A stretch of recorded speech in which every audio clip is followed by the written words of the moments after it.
O tamanho de um país pode ser mensurado de acordo com a sua extensão, sua biodiversidade, sua população, sua economia, sua cultura.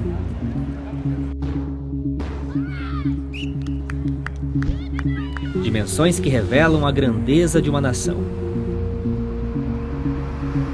Mas junto caminham também enormes desafios. No caso brasileiro, um deles é a necessidade de modernizar a infraestrutura nacional. Gargalo que prejudica a logística, encarece a produção e atrasa o desenvolvimento do país. E já é consenso que o investimento neste setor é essencial para a retomada do crescimento. O setor público brasileiro não tem mais recursos para fazer os investimentos necessários para fazer o país crescer, particularmente na área de infraestrutura. Isso exige o quê? Você tem que chamar o setor privado para fazer. Existe dinheiro no mundo inteiro para financiar a infraestrutura. O que nós precisamos é de regular isso adequadamente. Quando você fala numa PPP, você tem uma participação do Estado junto com o privado. Então, na verdade, é um híbrido, né? Uma junção das duas forças. É um modelo que já avançou bastante, mas o potencial é muito maior. O modelo de PPP ele é mais adequado para esse conceito de serviço de longo prazo.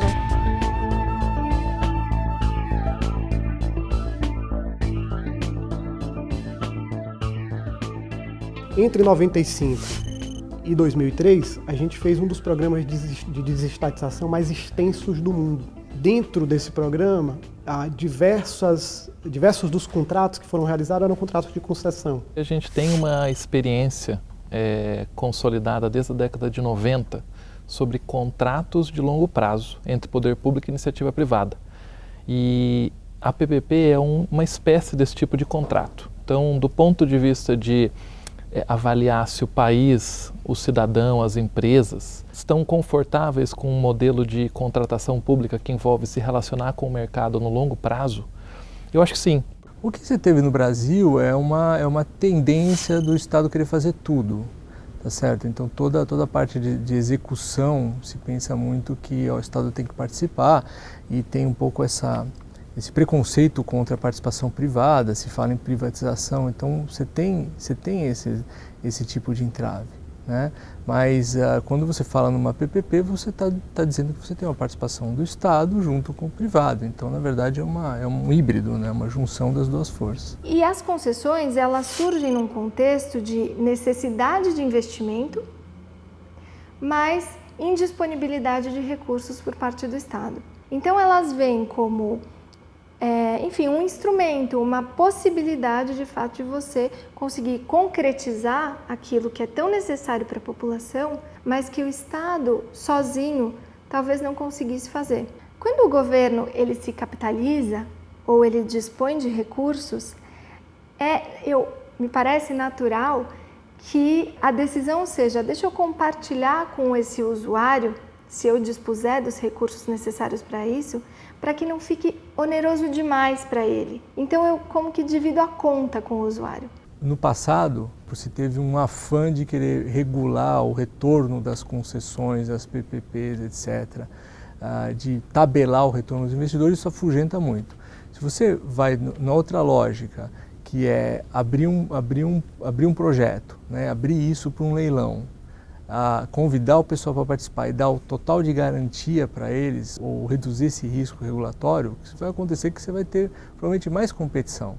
E mais competição vai beneficiar o Estado e a população no final, porque, por exemplo, empresas podem pagar um maior valor de outorga ou direito de explorar essa oportunidade. Dependendo da empresa, ela pode dispor de pessoas, ela tem um know-how, ela faz isso de uma maneira muito mais célere, muito mais eficiente, porque ela está acostumada a lidar com o projeto, está acostumada a lidar com o financiamento, está acostumada a saber o que o banco exige como garantia, ela que conhece a tecnologia. Então, o que demoraria o dobro de tempo para o ente público fazer isso sozinho, a iniciativa privada faz e apresenta. E não quer dizer que ela está impondo a maneira dela de ser, é só dizendo: olha, essa é a minha recomendação, acho que esse é um caminho a seguir.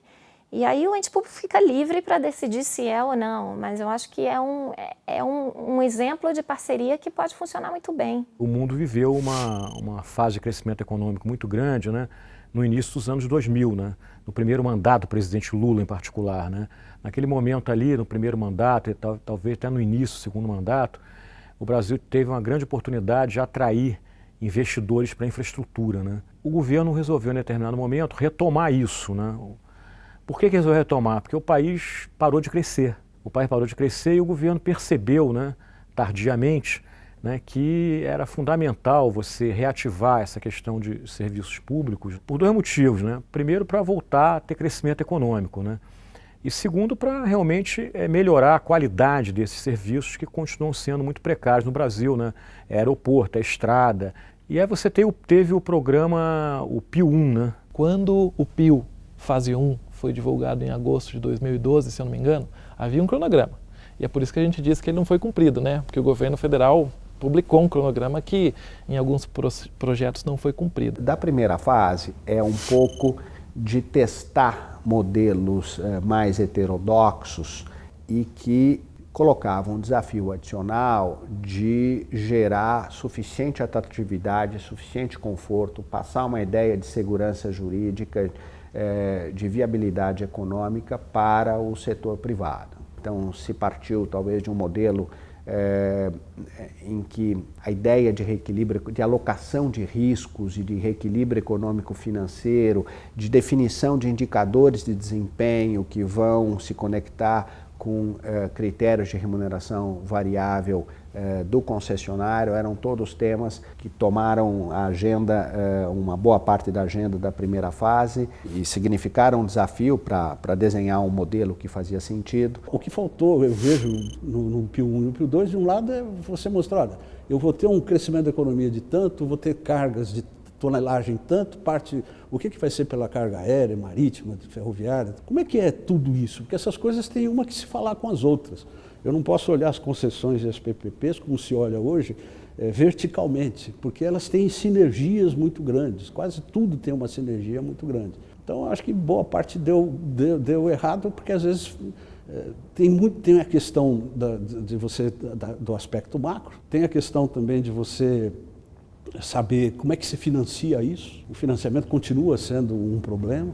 Os vários problemas do Brasil de execução, né? Ou seja, você tem pouco acompanhamento, você tem corrupção envolvida, você tem uma burocracia que é muito complicada, problemas de intervenção acabam afugentando os investidores em diversas áreas. Olha, eu acho que o primeiro ponto que a gente tem que olhar é por que nós precisamos de parcerias públicas-privadas e de concessões. Nós temos um problema grave, alguns países têm, nem todos têm, mas nós particularmente dispomos de dois problemas graves que nós precisamos enfrentar. Primeiro, o governo brasileiro tem mostrado enorme deficiência de gestão de projetos. Em segundo lugar, ela tem uma enorme incapacidade financeira. Países que o governo não tem capacidade de gerir projetos e não tem condições financeiras, ou faz parceria, ou faz concessão, ou não vai ter o seu problema resolvido. O World Economic Forum, todo ano, faz uma publicação com 140, 144 países no mundo todo, e que ele compila isso e chega a um índice de competitividade global. E esse índice, fora o índice em si, que óbvio traz uma informação interessante, mais interessante do que isso é o detalhamento de como é formado esse índice, que passa por questões da qualidade do ensino, das questões de produtividade da iniciativa privada. Uma dessas questões é a infraestrutura. E da infraestrutura, ele abre também nos principais itens, que são basicamente portos, aeroportos, ferrovias e rodovias. E isso tudo mostrou, desse último ano, que o Brasil, nesse quesito de infraestruturas, ele impreterivelmente fica no último quartil em todos esses quesitos de infraestrutura. Então isso significa que, de fato, existe uma oportunidade e uma necessidade para que se invista muito pesadamente na questão do desenvolvimento da infraestrutura no Brasil. Se você investir em infraestrutura, você tem dois ganhos imediatos fundamentais. Primeiro, um aumento claro de produtividade. E você só vai competir nesse mundo aí se você tiver uma produtividade melhor. Esse é o primeiro ganho. O segundo ganho, que também é fundamental, é a oportunidade de melhorar as condições de exportação. Nós estamos inseridos num mundo muito grande. Nós precisamos de ter produto e vender e conseguir. E, de novo, se você tiver uma infraestrutura melhor, você vai conseguir exportar melhor. Importar também, mas exportar principalmente. O governo deveria ter um planejamento estratégico, na qual ele tem a definição das grandes diretrizes do governo, e a partir daí ele aciona os projetos de infraestruturas que vão servir a essa questão de planejamento estratégico. Então, o Brasil, por exemplo, vai ser um grande produtor de commodities. Para ser um grande produtor de commodities, eu tenho que ter uma logística barata. Para ter uma logística barata, eu preciso ter toda a infraestrutura. Quais são os principais projetos relacionados a isso? Dentro desse planejamento, então, o governo começa a fazer uma análise em alto nível da viabilidade desses projetos. O impacto social, o impacto econômico. Tocou num ponto que é extremamente importante na formulação de todo e qualquer PPP. É uma definição muito clara, e isso que é difícil e por isso que leva tempo, de qual é o papel de cada um dos entes e até onde vai a responsabilidade de cada um. Não haverá investimento de longo prazo se o setor privado, o investidor, não tiver certeza, não é nem presunção, é certeza da estabilidade da relação contratual. Vários projetos de PPPs que a gente leva para o investidor, a primeira pergunta é quais são as garantias. Isso é uma desconfiança do setor privado, que o Estado vai ter capacidade de pagar no médio e longo prazo, então tem que ter mecanismo que faça uma diminuição desse risco. Eu acho que boas garantias é o ponto de partida, isso no aspecto dos financiadores, mas claro que bons projetos com estudos bem feitos também são muito importantes. Eu dou o exemplo de uma rodovia, né? Existem algumas rodovias que foram feitas na modalidade de PPP. Você trazer a mercado projetos que tenham estudos básicos, pouco aprofundados, sem uma investigação, por exemplo, mais aprofundada sobre solo, sobre interferências, onde você vai construir uma rodovia e se depare com um problema de solo, um problema ambiental ou socioambiental, obviamente isso traz uma complexidade, um aumento de risco para o projeto muito grande. Então, você se certificar que você está trazendo projetos para serem licitados bem estudados e muito bem feitos, ajuda muito na análise e na atração, tanto de quem vai investir como equity, como quem vai financiar. Para o ente privado é interessante porque é uma maneira mais racional de divisão de risco, é uma maneira que incentiva investimento,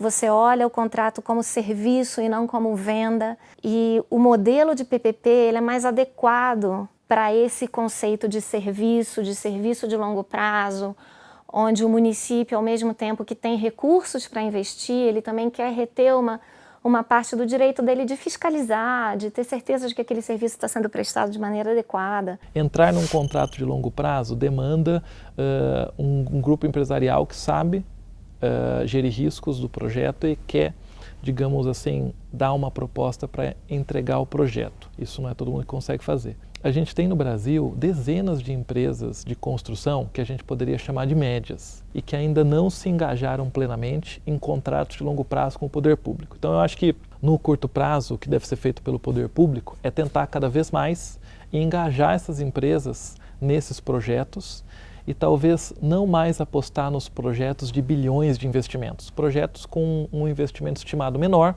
para que eles sejam, inclusive, atrativos para empresas menores. Então, a gente está no momento de redesenhar o que é possível de fazer de PPP no Brasil em função dessa circunstância empresarial que a gente vive. Eu acho que está aberto para todo mundo. A gente deveria agora, quer dizer, aproveitar essa oportunidade, né, ou seja, de que você está criando um ambiente menos propício para a corrupção, para realmente até aproveitar e renovar o nosso parque empresarial, aí vamos dizer assim, né, para trabalhar nessas obras de infraestrutura. Então você pode ter empresas de menor porte que podem crescer ou até estrangeiras. O que às vezes eu noto no governo, eu quero o setor privado, mas nas condições que o governo determina, que nem sempre são as de interesse do setor privado. Esse que eu vejo talvez seja o conflito maior que a gente tem hoje. A iniciativa privada ela tem para oferecer, ela tem tecnologia, ela tem recurso, ela tem gente, ela precisa de projetos. E os projetos, eles Eu acho que no Brasil eles estão disponíveis. O Brasil tem uma demanda ainda muito grande por infraestruturas. Eu acho que ela ainda demora muito tempo para se extinguir. Hoje existem os investimentos a serem feitos, existem os operadores dispostos a participar desses investimentos e do risco dos mesmos. Existe dinheiro no mundo inteiro para financiar a infraestrutura. O que nós precisamos é de regular isso adequadamente. E com isso viabilizar um monte de negócios, aumento de produtividade, aumento de exportação, geração de emprego. O que é difícil hoje é 3, amanhã 5, no outro dia 2, no outro dia a não previsibilidade ou a não estabilidade das regras do jogo costumam inibir investimentos. O Brasil precisa de reformas estruturais graves, que infelizmente não foram realizadas, mas eu não tenho dúvida de que há possibilidade absolutamente legítima de setor público e setor privado atuarem em comunhão. A PPP ela não é só uma solução, ela é um compromisso. E eu acho que falta um pouco as pessoas encararem isso como esse arranjo complexo que de fato a PPP é. Sem dúvida alguma, o momento hoje é um momento delicado, mas a vontade, o apetite e a crença de que o Brasil tem todos os instrumentos necessários para voltar a crescer, a voltar a ocupar um papel de liderança na América Latina e, obviamente, no mundo também, eu diria, quase que unânime. Não existe uma solução fácil, não existe uma solução sem que você tenha alguém com poder político e capacidade de discernimento de quem são os técnicos minimamente competentes para colocar nas posições-chave. É isso. Então, eu diria, tem alguma coisa que pode sim ser agilizada, ser melhorada, mas é sobretudo fazer a lição de casa dentro do governo. Eu acho que a gente tem que pensar mais no país agora, no sentido de que a gente tem que acelerar esses projetos de infraestrutura e dinamizar todo esse setor. Acho que é necessário engajar academia, setor público, empresários, para que a gente entenda essa experiência, produza conhecimento sobre ela e ajude o poder público a cada vez mais ter um processo de decisão sobre esse assunto mais coerente, mais, digamos assim, concatenado, para que não tenha um esforço de sair da inércia a cada vez que PPP entra na agenda de uma secretaria ou de um ministério. Então a gente precisa organizar esse conhecimento para não perder esse momento em que no curto prazo PPP vai ganhar, digamos assim, exposição em função de cenário fiscal desafiador, para que a gente não perca esse momento e repita erros que a gente cometeu nos últimos anos.